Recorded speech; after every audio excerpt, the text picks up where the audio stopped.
Les centrales nucléaires européennes sont-elles sûres? La Commission de Bruxelles rend ses conclusions ce jeudi après les tests de sécurité menés dans les installations de l'Union. Première étape d'un processus qui doit lui permettre de proposer des modifications de la législation et de recommander la fermeture de certains sites qui pourraient être jugés dangereux. Mais le groupe des Verts au Parlement européen a d'ores et déjà dénoncé un manque de fiabilité de ces fameux stress tests. Il a demandé à l'ancien directeur général de l'autorité nucléaire allemande d'analyser les premiers rapports. Les stress tests ne comportent pas de critères sur la notion de sécurité. Et il n'y a pas non plus de critères sur ce que la capacité de résistance veut dire.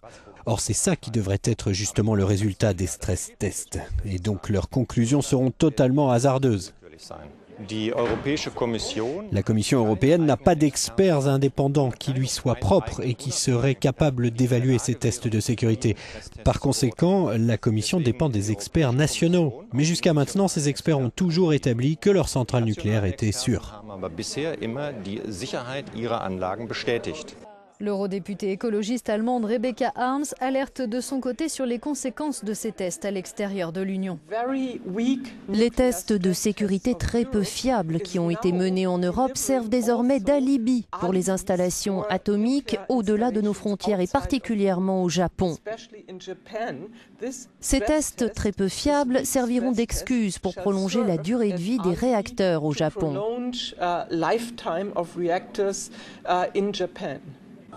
Or, c'est justement l'accident de Fukushima qui est à l'origine de ces tests sur les 143 réacteurs européens. Des évaluations également critiquées par Greenpeace. Aucun des tests conduits jusqu'à présent ne tient compte des plans d'évacuation d'urgence. Or, c'est important parce que 19 centrales en Europe se situent à moins de 30 km de grandes villes et agglomérations.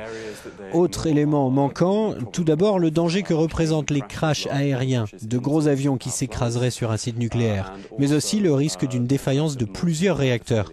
Dans la plupart des cas, les tests ignorent ces deux derniers points. En France notamment, les résultats des tests sont déjà connus.